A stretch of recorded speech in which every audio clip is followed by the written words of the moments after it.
Salamat po si Sir Christine.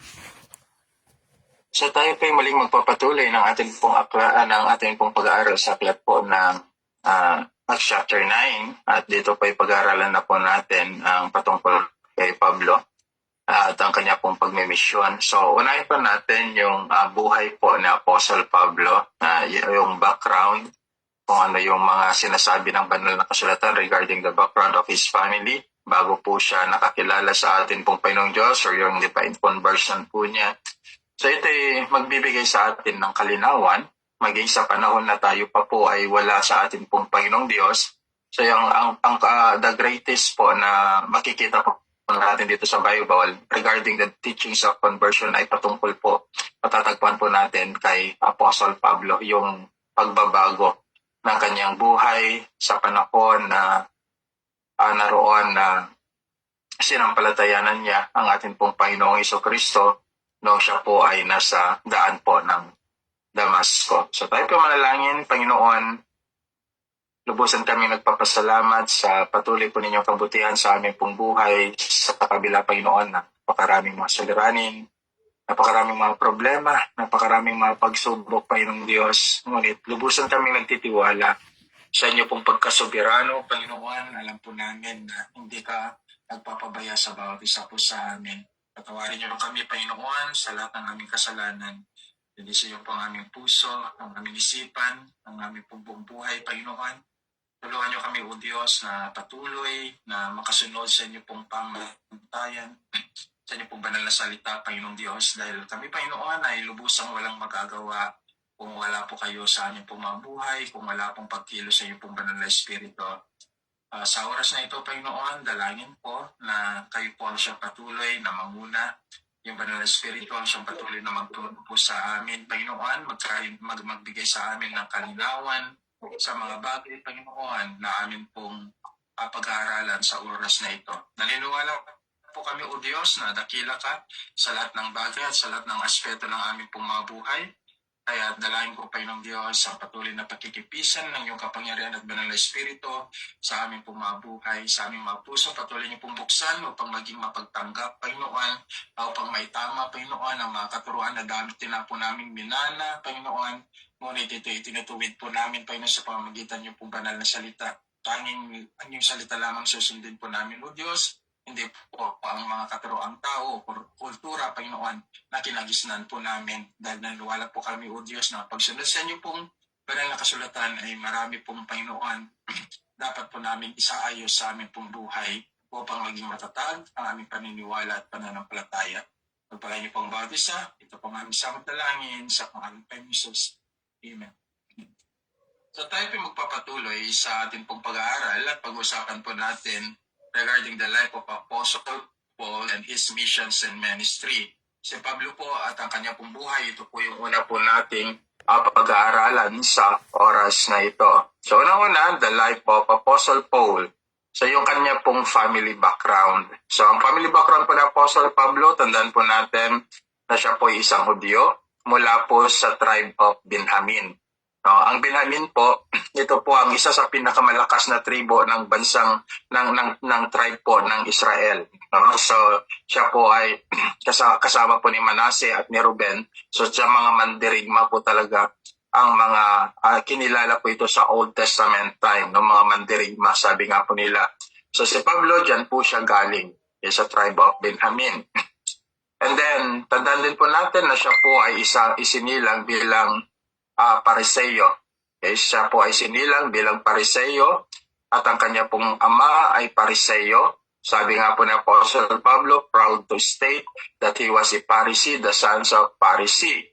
Matatagpuan po natin yan sa aklat po ng Filipos, chapter 3, verse 5, na sinabi po doon, ako'y tinuli ng ikalawang araw nang ako'y isilang. Ako'y isang tunay na Israelita buhat sa angkan ng Benjamin at katutubong Hebreo. Kung sa pagsunod naman ng kautusan, ang pag-uusapan, ako'y isang Pariseo. So, makikita po natin na kakaiba talaga ang pagkatawag kay Apostle Pablo. Talagang founded po talaga siya sa mga katuroan ng mga Israelita bago po niya makilala ang ating pong Panginoong Jesucristo. Sa ating pong pagbasa doon sa aklat po ng Filipos, chapter 3, verse 5, dito pa lamang makikita po natin na marami talagang isinuko sa Apostle Pablo, no?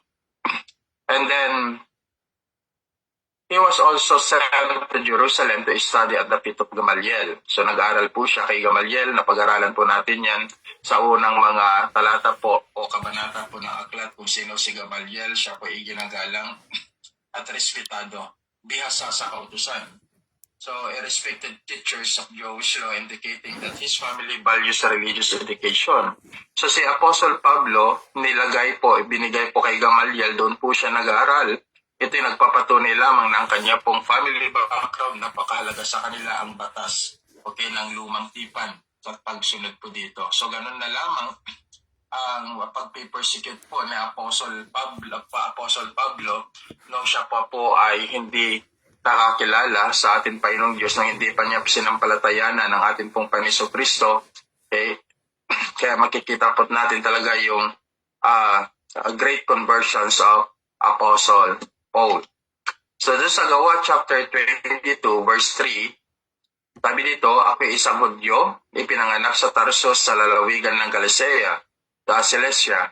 Ngunit lumaki rito sa Jerusalem. Ang aking guro ay si Gamaliel at bugigpit niya akong tinuruan ng kautusan ng ating mga ninuno. So ito yung sinasabi, pahayag po na Apostle Pablo nung siya po ay humarap kay Haring Felix. No? So dito po natin makikita talaga na talagang tinitindigan niya yung kanyang pinanggalingan para maliwanagan lamang ang maraming mga nagpipersecute sa kanya, yung mga tao na gustong pumatay sa kanya, na kung saan sinasabi niya na siya rin ay kasama nila dati.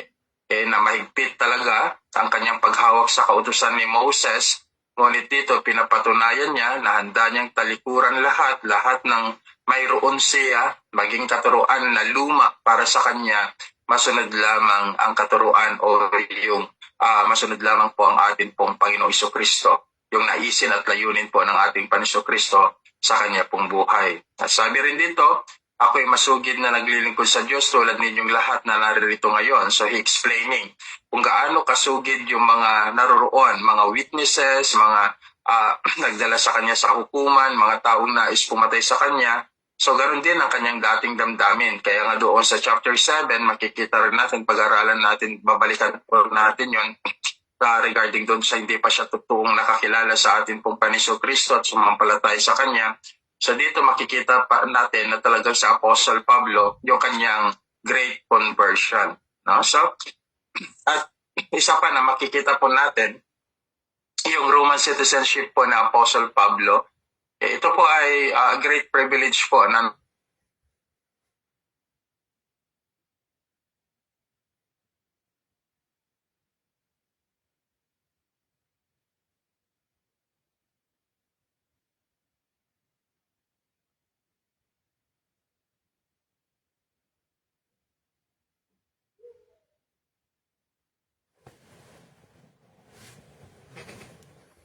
Wala po, Pastor.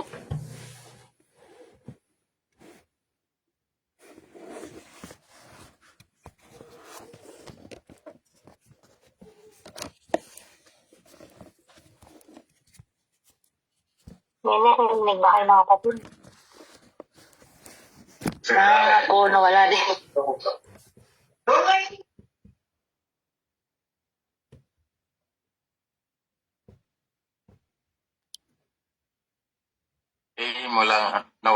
nawala po yata yung signal ko. Okay na po, Pastor. Patuloy po tayo. So sa Apostle Pablo din po ay mayroon po siyang kapatid. Mayroon po siyang kapatid na babae at nephew. His sister's son saved his life, warning him to a plot to kill him. So dito matatagpuan po natin dito sa aklat ng Gawa chapter 23 verse 16 to 17 yung mga nagbabalak na ito'y malaman ng pamangkin nung binabalak nilang patay si Pablo at ito'y nalaman ng pamangkin ni Pablo. Sabi dito sa 16 na anak ng kanyang kapatid na babae. Kaya pinasabi nito kay Pablo. So meron po siyang kapatid na babae, hindi man po siya pinangalanan. So indicating na yung kanyang kapatid na babae at yung kanyang pamangkin ay kasama na sa mga mananampalataya. So may bunga na kaagad doon sa pagsunod po ng Apostle Pablo sa salita po ng atin pong Panginoong Diyos. So bagamat hindi po sinabi po ng banal na kasulatan na kung paano sila na-win ni Apostle Pablo, pero one thing that I found as I study in the book of Acts chapter 23, nung binanggit po regarding his sister and his nephew, siguro nung panahon na siya ay unang-unang na-convert bilang Kristiyano, isa rin siya naging priority na Apostle Pablo. Ganun din kay Pedro ang mabahaginan ng salita po ng Diyos ang kanya pong pamilya. So yan po yung simple family background po na Apostle Pablo. So before his conversion, dito naman po tayo mag-aaral bago po yung kanyang conversion. So Gawa chapter 7 verse 58. Ito na po yung mga skip verses po natin na hindi ko na po tinapad nang tayo po ay nag-aaral dahil ito ay tumutukoy kay Apostle Pablo. Yung mga ilang mga gagamitin kong mga talata. So, Gawa chapter 7:58, sabi po, at tinalagkad ni siya palabas, si Stephen po ang tinutukoy dito, ang lungsod upang batuhin, ilagay ng mga saksi ang kanilang mga balabal sa pananan ng isang binatang nagngangalang Saulo. So, yung salitang inilagay ang mga ang kanilang mga balabal sa panan ng isang binatang nagngangalang Saulo, ito'y patunay na si Pablo o Saulo ang siyang may idea rin o kasali to persecute the Christian at maging sa mga pagpatay po dito. Ayon din po doon sa mga ilang mga talata na mababasa po natin mamaya. So dito sa Gawa chapter 8 verse 1 hanggang at verse 3, sabi dito, kasang-ayon si Saulo sa pagpatay kay Esteban ng araw na iyon. Nagsimula ang maigpit na pag-usig laban sa iglesia sa Jerusalem at maliban sa mga apostol, ang lahat ng mga sumasampalatayang napunta sa iba't ibang lugar sa lupain ng Judea at Samaria. Samantalang sinisikap ni Saulo na wasakin ang iglesia, pinapasok niya ang mga bahay-bahay at mga mananampalataya ay kanyang kinakaladkad at ibinibilanggo, maging lalaki man ito o babae. At ito yung kanyang sinabi sa Gawa chapter 22 verse 4 and 5. Inusig po at pinatay ang mga sumusunod sa daang ito. So ito'y patunay. Sa Apostle Pablo na ang nagsasalita dito. Inusig ko at ipinapatay ang mga sumusunod sa daang ito. So, pinagapos ko sila at ipinabilanggo, maging lalaki man o maging mga babae. Makapagpapatotoo tungkol dito ang pinakapunong pare at ang buong kapulungan ng mga pinuno sa bayan. Binigyan pa nga nila ako ng mga sulat para sa mga Hudyo sa Damasco, kaya pumunta ako roon upang dakpin ang mga kaanib ng daang ito. So ang binabanggit po dito ay yung pagsupil at pagpapalaganap po ng Ebanghelyo. Ang isa po sa layunin po ng Apostle Pablo, bakit siya kumuha ng sulat, ito isang kapangyarihan upang paghuhulihin, pagpapatayin kung nais niya ang mga kalalakihan, ang mga kababaihan na mananampalataya sa atin pong Panginoong Kristo. So ganito siya kabrutal noon. So siya yung promotor, marami siyang mga kasama para sa ganon ay gawin ang mga bagay na ito. Ito si Apostle Pablo, ito yung kanyang buhay. At ito rin yung makikita po natin sa kanyang mga sulat na kanyang pinagsisihan na lagi niyang sinasabi, I am less among the apostle. Bakit? Dahil lagi niyang sinasabi na pinersecute niya ang iglesia sa kabila ng kanyang kawalang kamalayan na kung saan talagang makikita natin yung kanyang pagsisisi noong siya na po ay sumampalataya sa Ebanghelyo ng ating pong Panginoong Hesukristo. At dahil sila, at isa sa pinaka-main talaga na ginagawa ni Apostle Pablo noon, ayon, pagpapatay sila o kaya dalhin sila sa Jerusalem, doon parurusahan, depende po yung penalty na gagawin po nila o yung pagpaparusa nila sa mga sumusunod sa atin pong Panginoong Kristo, mga followers po ng atin pong Panginoong Kristo. So yan po sa Apostle Pablo, nung hindi pa po siya mananampalataya, isang Pariseo, devoted po siya, at isa po siya sa mga nagpapatay.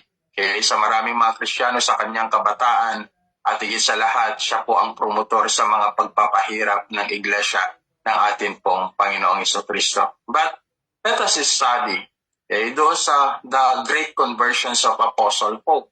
So dito natin pag-aaralan yung kanyang conversion. So pag-aaralan po natin yung kanyang conversion from chapter 9 verse 1 to 9. So dito makikita po natin that after the persecution in chapter 7, chapter 8, at chapter 9, dito na siya, kumuha siya ng kasulatan. Kung nabasa na po natin ito, upang siya po ngayon ay pupunta doon sa Damasco at pagpapatayin, paghuhuliin ang mga sumusunod sa Ebanghelyo ng ating pong Panginoon Kristo.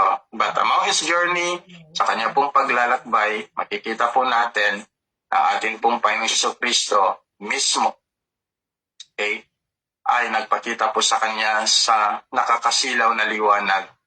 At doon mababasa rin po natin at pag-aaralan po natin ang mga bagay na iyan. No? So doon sa verse 9, 10 to 11, hindi ko na rin po babasahin. Basahin nyo na lang po. Yan po, makikita rin po natin yung commandments of God to Ananias, yung rules niya kay Saul para pagalingin po si Saul. So may command po ang Panginoong Diyos kay Ananias. Bagamat natatakot po siya, natatakot siya kay Saul dahil alam nila kung gaano po siya kabrutal during that time. Tatakot siya na pumunta roon, pero dahil ito'y utos ng Diyos, sumanad sa Ananias upang ipinalangin sa Apostle Pablo at matanggap ang kagalingan. So may ilang mga ilang mga theologians believe also that even the Apostle Paul ay talagang makikita po natin that bumalik, sabi dito na balik muli ang kanyang paningin. Pero may ilang mga komento kasi doon sa kasakit kasi na Apostle Pablo na binanggit niya doon sa aklat ng 2 Corinthians, ganun pa rin na mayroon po siyang sakit talaga sa mata na sabi nga doon na nagsisilbing tanikala ni Satanas. No? Yan yung pinalangin niya ng ilang ulit pero hindi inalis ng Diyos at sabi ng Panginoon Diyos sa kanya, ang aking biyaya ay higit. So yan po yung isang bagay na makikita po natin na maging sa kabila ng karamdaman o kahinaan ng tao, may dahilan ang Diyos. May dahilan ang Diyos. Bagamat hindi po yan yung main subject po natin, pero mapag-aralan po natin doon sa ilang mga kabanata po ng Book of Acts, yung mga reason. Kaya na makikita po natin that we can able to apply din sa buhay po natin beyond of our own weaknesses. If God willing to use us, God will use us powerfully. So huwag po natin tignan sana kung ano yung kahinaan mayroon tayo. Ang lagi po natin tignan kung paano tayo gamitin at kung paano tayo nagpapagamit sa gawain po ng Panginoon. Yan po yung talagang pinakamahalaga sa lahat. So, gamitin po natin ang mga bagay na binigay sa atin ng Panginoong Diyos ng may buong pagsisikap at tapakumbabaan. Doon sa verse 9, chapter 9, verse 19 to 25, so dito yung makikita na po natin yung Saul's initial ministry in Damascus. Ito yung pagpapatayin niya sana ang mga tawag doon. Ang plano niya ay pagpapatayin niya ang mga Kristiyano, ngunit makikita po natin dito yung great na ginawa na Apostle Pablo dahil imbis na pagpapatayin niya, nagsimula po siyang mag-preach, magsalita ng gospel po ng ating pong Panginoong Diyos.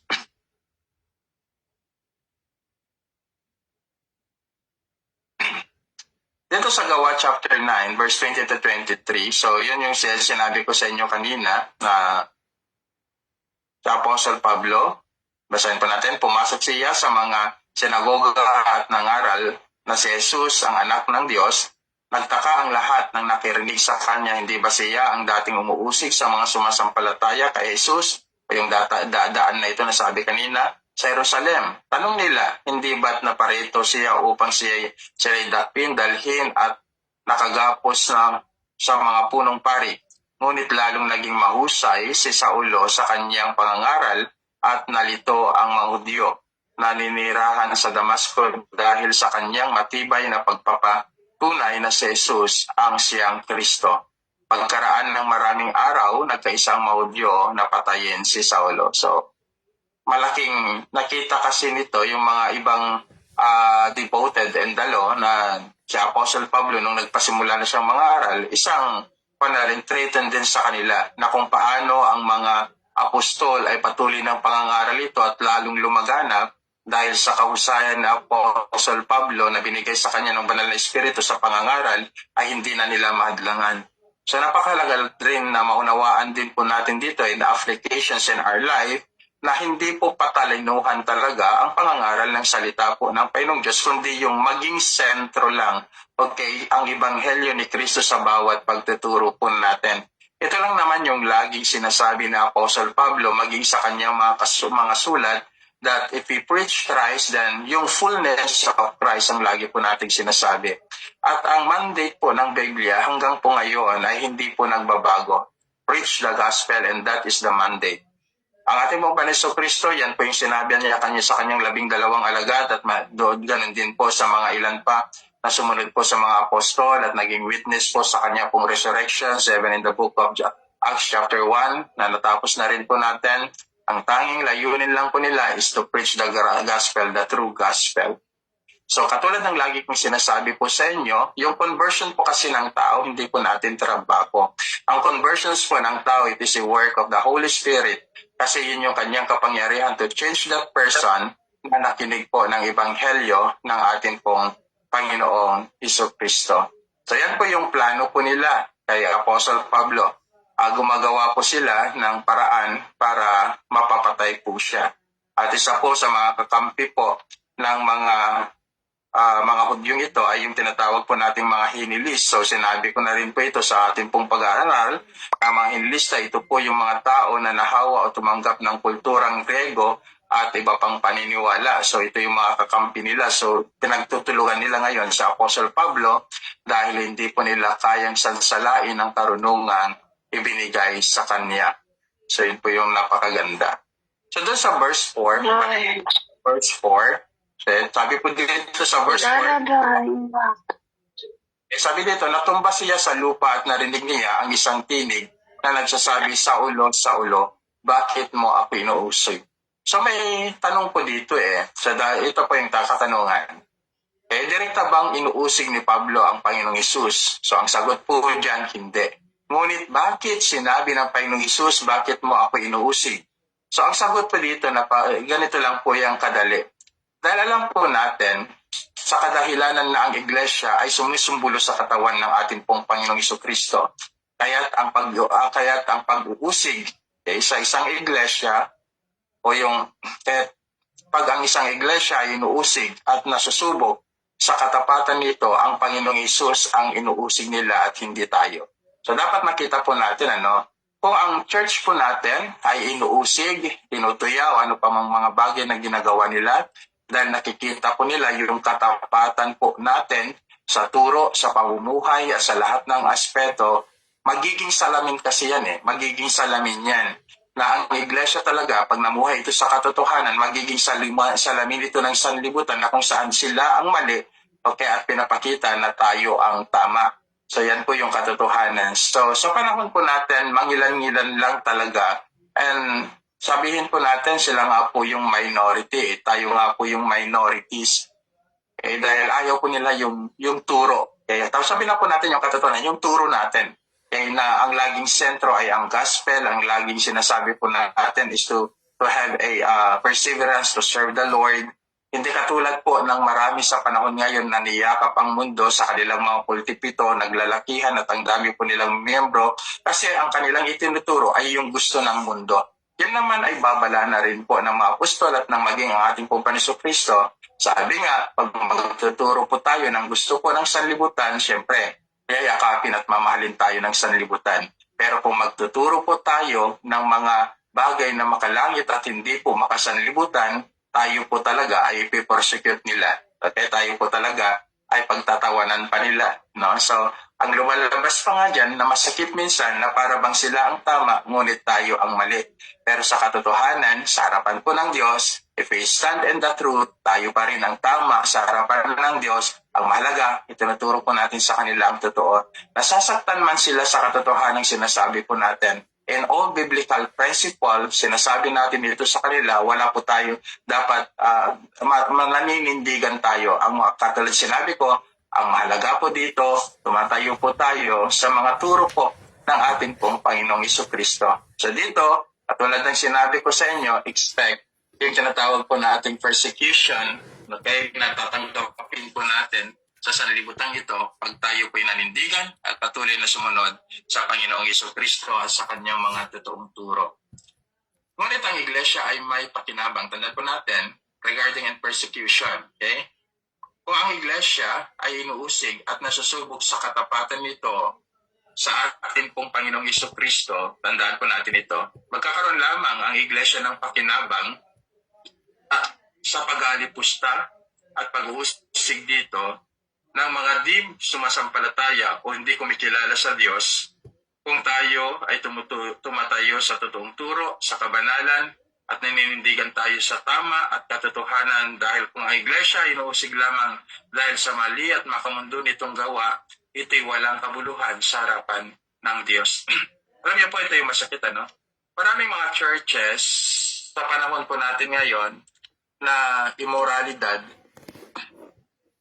siyempre, napag-uusapan po sila sa kanilang nagawang kasalanan, sa kanilang nagawang kamalian. Tapos ang depend nila sa kanilang sarili, hindi naman tayong inuusig ang Diyos. Dali, may problema po pag gano'n ang sitwasyon ng iglesia. Pag ang church, tandaan po natin, namumuhay sa turo, kabanalan, pagsunod sa Panginoong Kristo, ang inuusig talaga ay ang Diyos. Ngunit kung ang iglesia ay namumuhay sa kamunduhan, sa kalikuan, sa kahalayan, at marami pang mga bagay, which is it is not pleased sa presence po ng Panginoon, hindi po pag-uusig po yan sa Panginoong Diyos. Okay? Ito'y panunuyan nila dahil sa maling nagawa po natin at pagkakasala. Kaya nga, ang church ng Panginoon, the difference dapat ng church po natin ay yung makita yung kaibahan ng iglesia natin doon sa mga iglesia na kung saan they are following the teachings of this world. Dapat makita po nila yon, no? Dahil higit sa lahat, hindi naman talaga ang tao ang dapat po nating i-please. Hindi naman po talaga ang tao ang dapat po nating i-entertain in that church. Ang dapat po nating i-please ay ang Diyos, and only ang Holy Spirit ang laging mag-entertain sa atin para malugod ang Diyos. So we are not the one who entertaining the presence of God, but the help of the Holy Spirit, malulugod sa ating Panginoong Diyos kung sumusunod tayo sa kanyang pamantayan, turo. Okay, so dapat makita po natin yan. So dito sa aklat din po,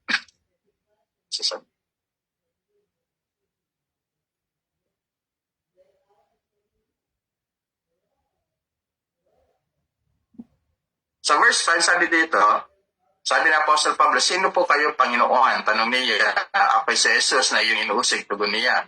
So, yan po yung first questions of a man na di pa talaga nakakilala at hindi pa natatagpuan ng Panginoong Jesucristo sa kanilang mga buhay. Diba? Lagi may katanungan, sino ka? Sino ang Diyos? So that is normal na talagang nagiging katanungan po ng tao.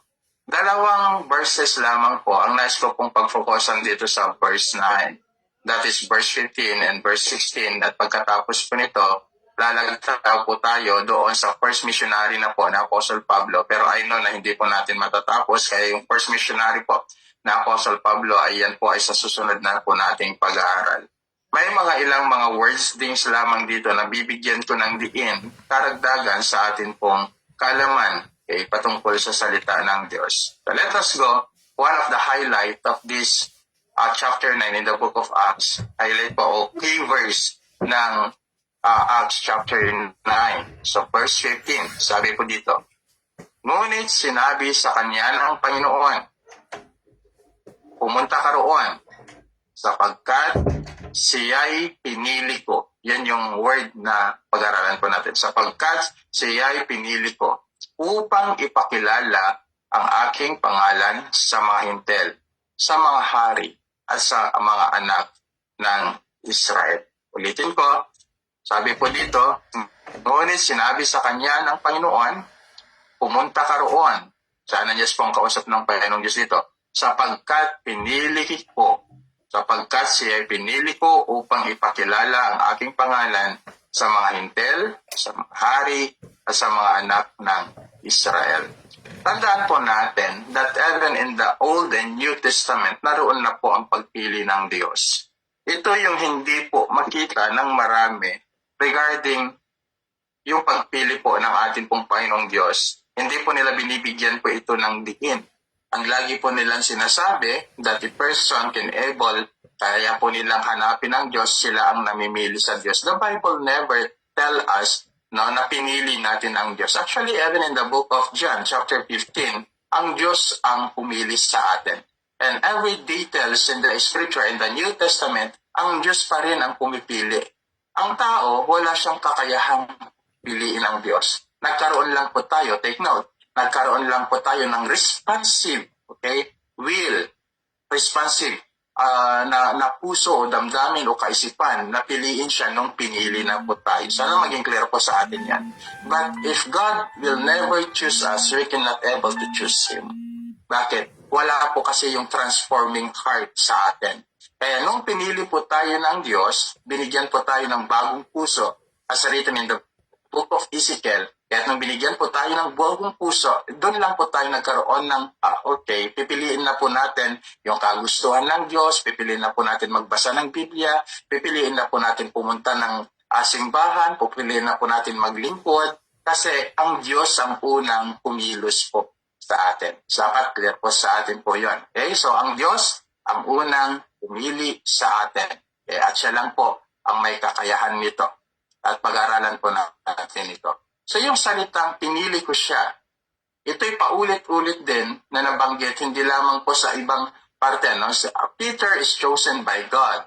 So, sa kanyang mga sulat, okay, bilang isang pinuno ng mga apostol na iniwan ng ating pong Panginoong Kristo na siya'y pumunta na sa langit. Ang kanyang mga apostol ay pinili ng Diyos, even Judas Iscariot. Sabi ng Panginoong Kristo in the book of John, hindi ba't 12 kayo na aking pinili? Hindi ba't Judas, hindi ba't anak ni Satanas, hindi ba't Satanas ang isa sa inyo o isang Judas, no? Judas. Dito makikita po natin, actually gusto ko rin pag-aralan po natin one day siguro regarding the life of Judas Iscariot. Pero dito muna natin makikita that God, ang Diyos po natin, siya lamang po ang may kakayahan na pumili sa lahat ng gusto niya. Siya lamang po. Because He is the Creator, He make everything, so siya lamang po yung pumipili ng mga bagay na gusto niyang gawin sa buhay po natin. O hindi na po katanungan yan para sa akin. If we continue to study the sovereignty of God, wala po tayong magiging masyadong katanungan. But if we are not, kung hindi po tayo deep to understand the sovereignty of the Lord, marami pong mga katanungan ang salitang chosen. So yung salitang chosen, tandaan po natin, wala po sa salitang tinatawag na eklectus. Eklectus. So derived from a Greek word also na sinabi po dito, eklugamai. Ano bang ibig sabihin ng eklectus or eklugamai? Okay, ang ibig sabihin po nito is to select or to choose. So it is much properly yung salitang to choose from, okay, pinili ka mula sa or to choose out from. So ibig sabihin, pinili tayo ng Diyos sa kabila ng lahat. Okay, kabila ng lahat. Kaya papansin natin may doctrine na po doon sa salvation, that unconditional election. Nung pinili tayo naman ng Diyos, wala siyang kondisyon eh. Tama ba? Pinili tayo sa kanoong kalagayan, pinili tayo ng Panginoong Diyos upang gawin yung kanyang kalooban, maging kawangis ng ating pong Panginoong Kristo at is written doon sa aklat po ng Ephesians na babasahin po natin mamaya. So yung pagpili po ng ating pong Panginoong Diyos, pinili po tayo without any condition. Nagkaroon lamang po yan ng mga rules when after na tayo na po ay nasa Kanya. Siyempre, we need to live a holy life. Okay? We need to follow the teachings of Christ. Yan po yung mga bagay na makikita po natin if we are part to God's elect. So pag ikaw ay parts to God's elect, ibig sabihin, mamumuhay ka doon sa kalooban ng Diyos, doon sa kanyang mga katuruan, sa turo po ng atin pong Panginoong Jesucristo. So may tatlong bagay na pag-aralan po natin. Dito sa salitang ekletus, describe people who choose to follow Jesus Christ. Yan po yung dinidescribe niya. Yung dito sa Bible, dinidescribe yung salitang elect, yung mga tao na susunod sa Panginoong Jesucristo, susunod sa atin pong Panginoong Diyos Jesucristo. Pangalawa, describe to the people who receive their faith in Christ. So, dinidescribe din ito yung salitang pistes. Okay, so yung pananiwala po nila sa ating pong Panginoong Jesucristo. And these two are connected. Okay? And then of course, pag tayo po hinirang, pinili po ng ating pong Panginoong Diyos para sumunod sa Panginoong Jesucristo, pinili po tayo, hinirang at binigyan ng saving faith, the only response po natin dito is to obey and to serve the Lord. Kaya nagsiserve tayo sa Panginoong Diyos dahil ikaw ay sumampalataya, dahil ikaw ay pinili, kaya dahil ikaw ay tumanggap ng pananampalataya sa Panginoong Jesucristo. So there is a blessing. Okay, tandaan po natin. Pinili tayo ng Diyos hindi base. Okay? Pinili tayo ng Diyos hindi base sa salitang pagtatangi, kundi base sa kanyang pagkasobereno. At gusto kong i-differentiate ito. Okay? Pinili tayo ng Diyos hindi base sa salitang pagtatangi, kundi base sa kanyang pagkasoberano. So God chose us not based on partiality, but based on His sovereignty. Kaya may tanong ang marami. Ganito. Pag pinili ba ako ng Diyos? Okay, so tandaan niyo yung word na kinuha ko lang po dito regarding chosen para maunawaan ninyo yung pagpili rin kay Apostle Pablo mamaya. So, yung salita po ng Diyos, it is clear that God chooses us not based on partiality but based on His sovereignty. Pero ang tanong kasi ng mga tao, bakit kayo pinili kami hindi? Paano yan? Pare-parehas tayo naglilingkod sa Panginoong Diyos, kayo lang pinili kami hindi. Yan yung mga katanungan po nila lagi. May tinatangi ang Diyos. Kung ganun, lumalabas pa lang Diyos, God's partiality. Hindi po. Kaya dapat maunawaan po natin na walang naglilingkod sa Panginoong Diyos ng totoo at tunay na hindi po niya pinili. Yun yung hindi po nila maunawaan. Okay? Walang naglilingkod sa Panginoong Diyos na tunay, okay, na hindi po siya sumampalataya at hindi po siya pinili. So everyone who serve the Lord faithfully and true, tandaan po natin, it is clear that they are chosen by God. Okay, so dito, aralin po natin, the Bible is clear God's election based on His sovereignty. Bakit? Hindi po partiality kasi nga sabi po ng maraming talata. Kung babasahin po natin, for example, doon sa Roma chapter 2 verse 11, pag-aralan na rin po natin yan sapagkat ang Diyos ay hindi nagtatangi ng mga tao. Totoo naman po yan. Clear naman po yan. Deuteronomy chapter 10 verse 17, sabi dito, sapagkat ang Panginoon ninyong Diyos ay siyang Diyos ng mga Diyos at Panginoon ng Panginoon, siyang dakilang Diyos, siyang makapangyarihan at siyang kakilang-kilabot, na hindi nagtatangi ng tao ni tumatanggap ng suhol. So ang clear po ng Bible that God is not a God of partiality. At ito sinabi rin po ni Apostle Peter in the book of Acts na natapos na po nating panapag-aralan ng kamakailan lamang, chapter 10 verse 34, na sinabi ni Pedro, tunay ngang naunawaan ko ngayon na walang kinikilingan at walang itinatangi ang Diyos. So yan po ay clear that ang Diyos po, it's not a partiality. So hindi po natin pwedeng i-connect ang kanyang divine election based doon sa God is a God of partiality. Hindi po. No? So tandaan po natin, ang Diyos po natin is not, hindi po siya Diyos na nagtatangi sa mga tao. Hindi po siya nasusuhulan. So pinili po tayo, katulad sinabi ko, hindi po dahil gumagawa po tayo ng mabuti, hindi po tayo pinili ng Diyos dahil gumagawa po tayo ng mabuti. Tayo po ay maaaring may iba't ibang talento, ano pa man na mayroon pa tayo. Hindi po ganoon ang Diyos po natin. Dahil kung ganoon yung kanyang pamantayan pala, partiality. Ang Diyos ay God's of partiality. Pag ganoon ang magiging pamantayan niya, yung may ginawa ang tao para piliin ka niya. So ang tao talaga, okay, yan mga may tinatangi ang mga tao dahil nagbabase sila sa kilos, galaw, panalita, kaugnayan nila sa isang tao. Kaya minsan ang mga tao may promotion kung halimbawa sa isang company. Pero ang Diyos hindi siya ganon. Dahil siya ang Diyos na hindi nasusukulan, okay, dahil alam niya ang lahat ng bagay na nakaugnay sa atin. Maging ang puso, ang ating kaisipan, alam po yan ng ating pong Panginoon. Dahil alam niya, kaya ito ang basehan po natin. God chose us based on His sovereignty.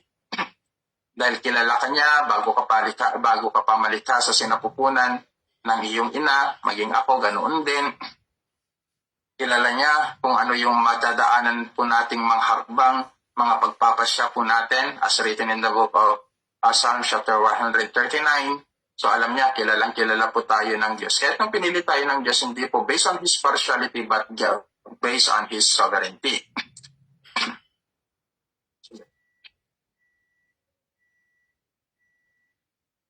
Hebrews chapter 4 verse 13, sabi po diyon, at walang nilalang na nakukubli sa harapan niya, kundi ang lahat ng mga bagay ay hubad at hayag sa mga mata niya sa ating pagsusulitan.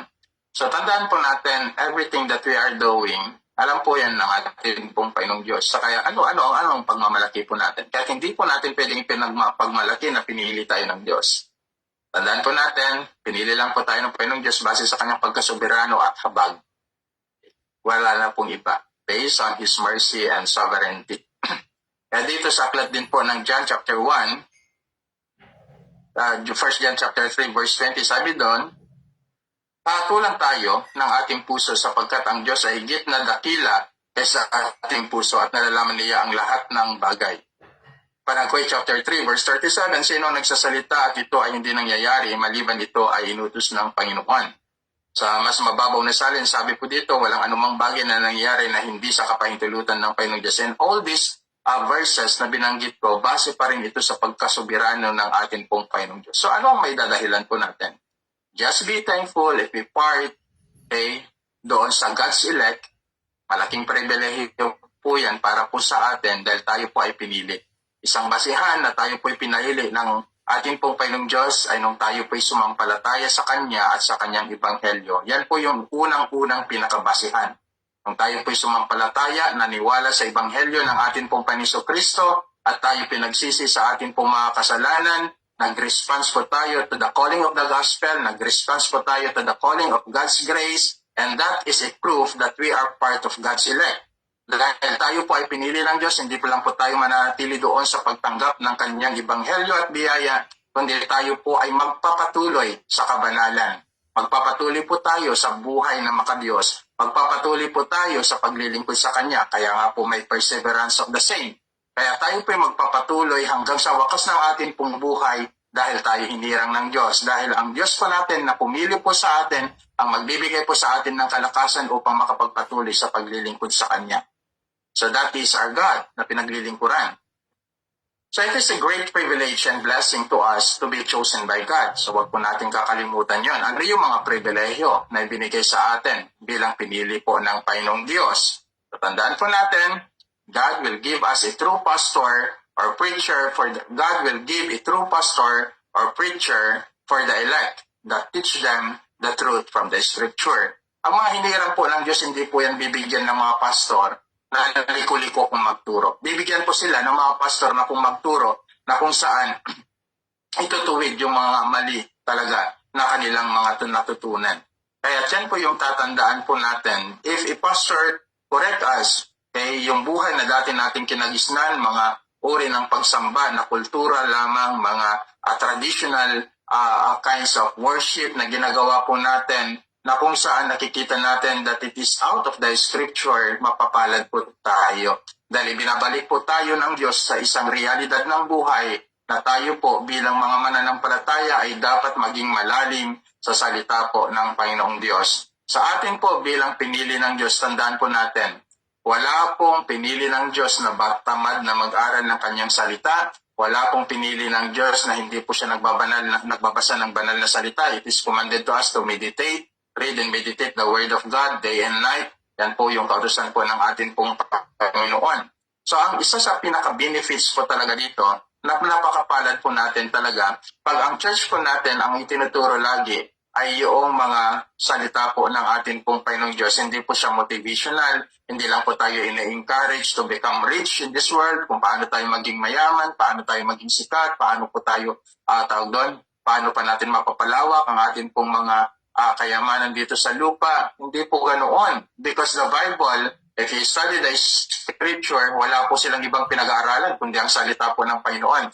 Kahit nga may mga fellowship sa mga houses noong early church, ang lagi nilang pinag-uusapan is the death, resurrections of our Lord Jesus Christ. If you study that, sa mga articles, makikita nyo, ang focus po nila lagi ay yung after the persecutions of them, after this life, Umaasa po sila na may buhay pa na walang hanggan dahil ito yung pangako ng ating pong Panginoong Jesucristo. My friends in Christ, tandaan po natin na ang focus po natin is not about this life. Ang focus po natin is the life to come. Hindi ko sinasabi na tawag doon, pababayaan po natin ang pamumuhay po nito natin dito sa sanlibutan. It's not about that. But more on, our focus is in Christ alone.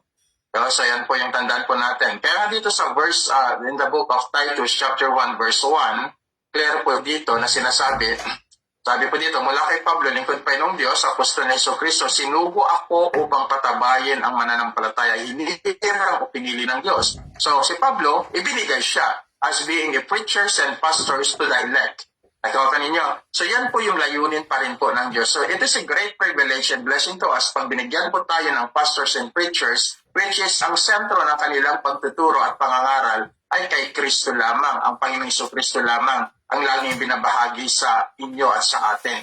No, na hindi tayo, pagpansinin po ninyo, may mga churches pa rin ganito na paulit-ulit ang pagtuturo po nila ng justification, sanctification, glorification, paulit-ulit ang pagtuturo po nila ng doctrines, naririnig nila the same pastor, pero hindi sila nagsasawa. Bakit? Kasi yun naman talaga. Ang pagtuturo po natin sa loob ng iglesia is to equip them, to make them more, okay, na maunawaan po nila yung mga ganitong turo ng iglesia kasi ito yung iniwan ng Panginoong Kristo bilang pundasyon ng bawat isa po sa atin at ng maging ang mga apostol. Okay? So the foundation.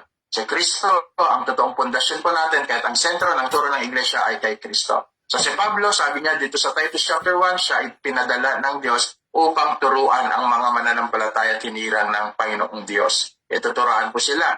So that is the great blessings and privilege for us to be bilang pinili po ng Diyos. Pangalawa, God will listen to our prayers. Okay? Or God will listen the prayers of the elect. Lucas chapter 18, verse 7 and 9. So, napakaswerte po natin mga mananampalataya. Napakapalad po natin. Okay?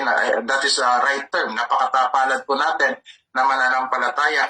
Dahil hindi lang pala tayo bibigyan ng tagapangaral ng Panginoong Diyos na magtuturo sa atin ng tamang daan at tamang doktrina, kundi isa pa sa isang pribilehiyo bilang mananampalataya ay pakikinggan ng Diyos ang ating pong daing at pananalangin as we can study the book of Luke chapter 18 verse 7 and 9. And then pangatlo, God assured us the salvation. God assured the salvations of the elect. So tiniyak na po, binigyan na po tayo ng assurance ng ating pong kaligtasan. Dahil tayo po ay pinili ng Diyos, so matitiyak po natin na yung kaligtasan po natin ay hindi po huwat kundi totoo. Kaya yan po yung mga blessings na natanggap po natin. So yan po yung dapat makita po natin. So in the book of Ephesians chapter 1 verse 4 to 5, sabi po doon, ayon sa pagkapili niya sa atin sa kanyang bago pa itatagal sa libutan upang tayo maging banal at walang dungi sa harapan niya sa pag-ibig.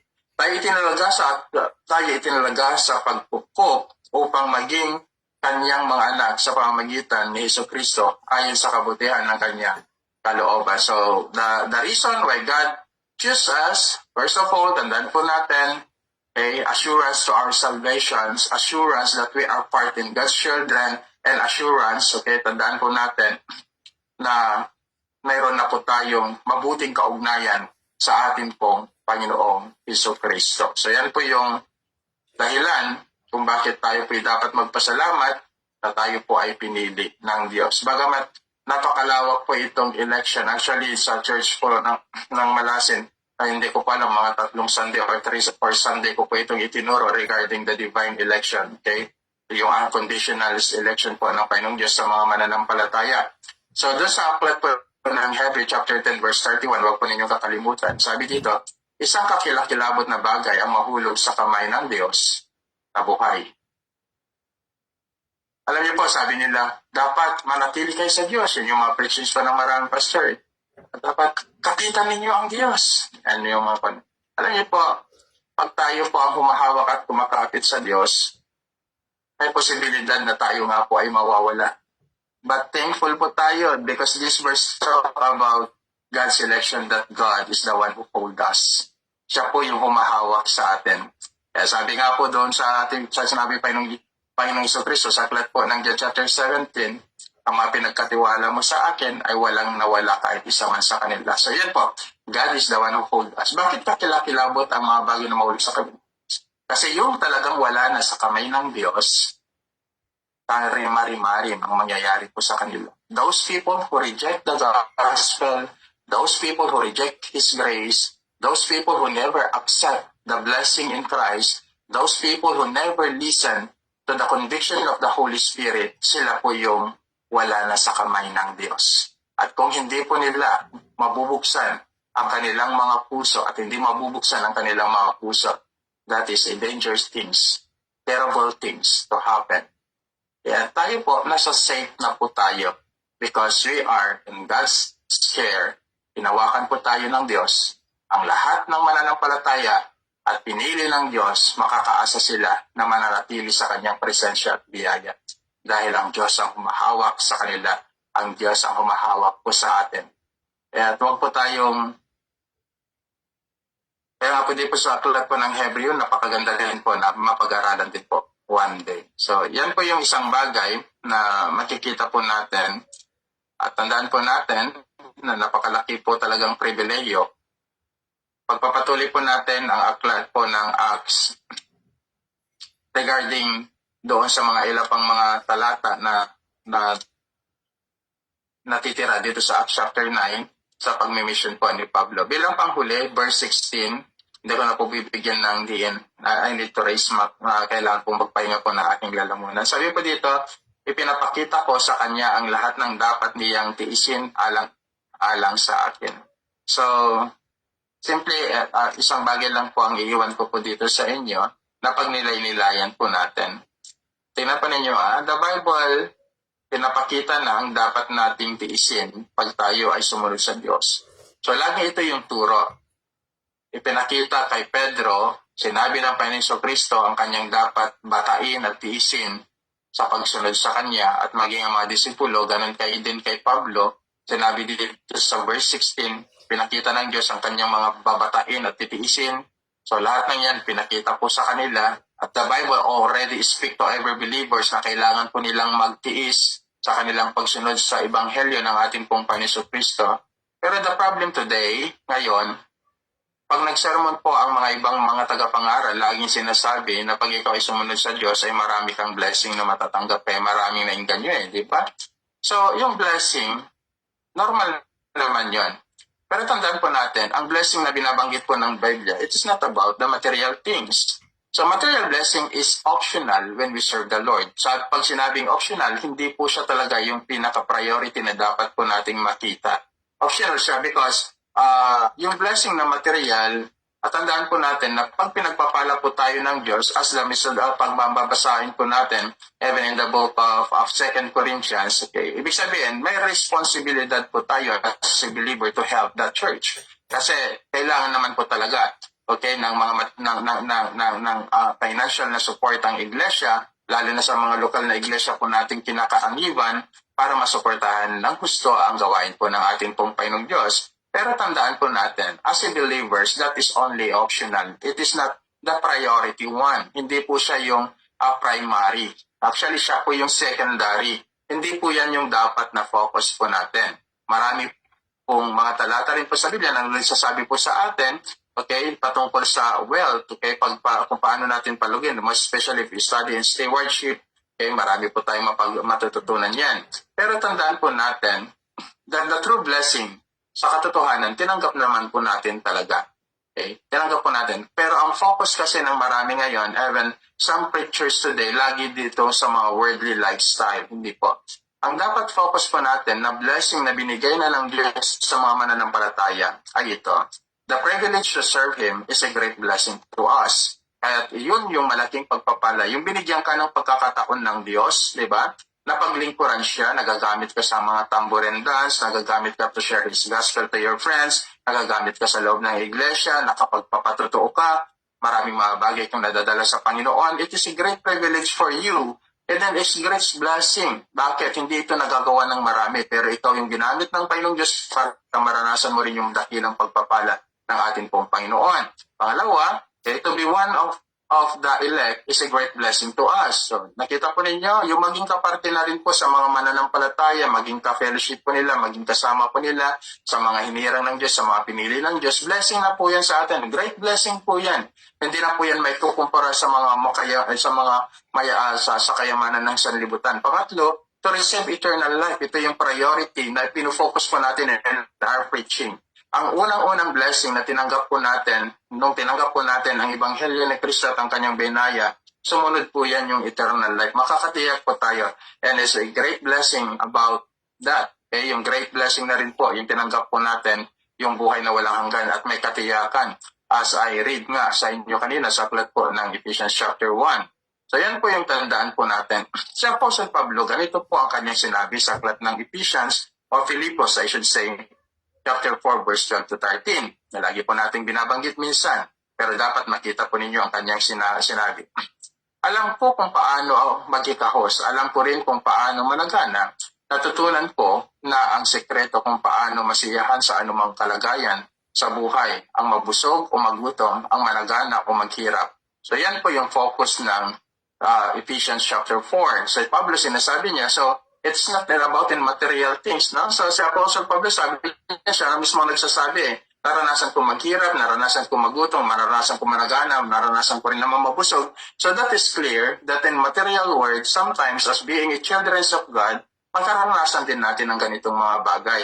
Minsan may mga panahon na tayo pinaghihakahos, may mga panahon na tayo pinaghihirap, may mga panahon na kakapos po tayo sa financial, pero may mga panahon din na halos mararanasan mo parang sobra, mararanasan mo na parang laksa-laksa naman yung pagpapala ng Panginoon. And that is our life. Kaya nga sinabi ko sa inyo kanina that yung sa blessing, it is not focusing those sa material things because that is optional to us as being believer. So, pag tayo nakakaranas din po ng mga masasaganang pagkakataon sa ating pong buhay, just be thankful for the Lord. Kung may mga panahon na tayo naman po yung nagiging salat, just be thankful for the Lord. At dito po natin pwedeng i-apply yung salitang ang lahat ng ito ay magagawa ko dahil sa kay Kristo sa na nakaloob sa akin. Okay?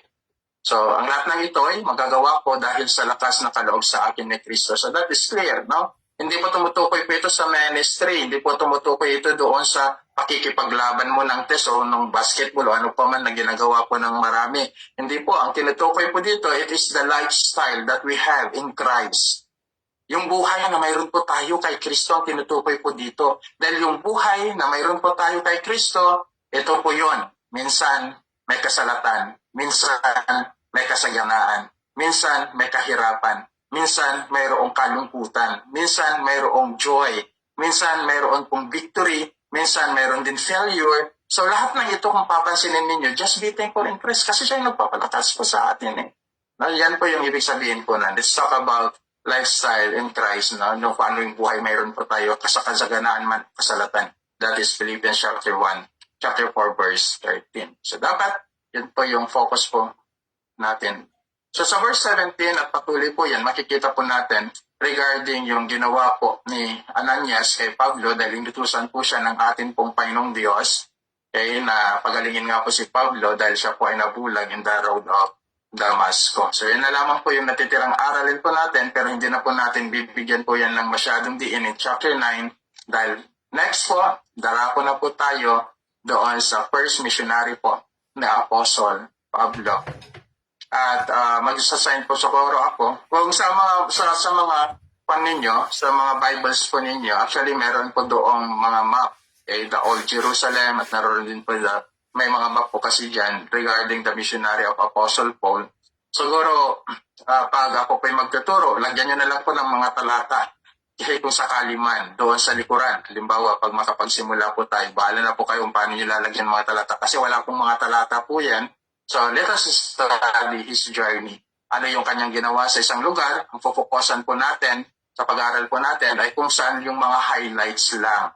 Ano yung church na naitayo, ano yung church na kanyang binisita, at ano yung kanyang mga turo, yung priorities. So we will use the epistles of Apostle for the 13 epistles of Apostle from Roman to Philemon. So maaari po natin gamitin ito sa pag-aaral po natin. So hindi na po tayo magfo-focus only in the book of Acts, okay? From chapter 13 hanggang chapter 28. So lahat po yan ay ibabaybay po natin, connected, to the written word of Apostle Paul sa mga sulat po niya to the churches. Para makita po natin anong date ito, anong oras ito. So mahalaga rin po yung time setting ng pag-aaral po natin, kung kailan nagkaroon ng mga problema, mga persecution, paano niya isinulat, nasa kulungan po siya o nasa malaya ba siya. So lahat po mga ito ang magiging background po ng pag-aaral po natin. The first, second missionary, and third missionary of Apostle Paul, and also his last mission nung siya po ay pumunta po sa Spain and Italia. So yan po yung pag-aaral po natin. Salamat po sa inyong lahat. So hopefully na meron po tayong natutunan sa salita po ng atin pong Panginoong Diyos. So God bless po sa ating lahat. Ibinibigay ko na po sa MC. Magre-rest na po ako. God bless. Salamat po, Pastor Jordi. So, yun. Nahagin ko po muna yung mananalangin. Is Lenny? Are you ready na po para po sa prayer po share natin? Thank you po. Hindi tayo dumulog sa ating Panginoon para sa pasasalamat sa buhay ng Pastor Georgette. Hallelujah. Diyos naming makapangyarihan at mapagmahal tunay, maraming salamat po Diyos sa pribilehiyong binigay mo sa amin. Tunay nga, O Lord, na hindi man namin matarok, O Lord, ang iyong kaisipan, but tunay, O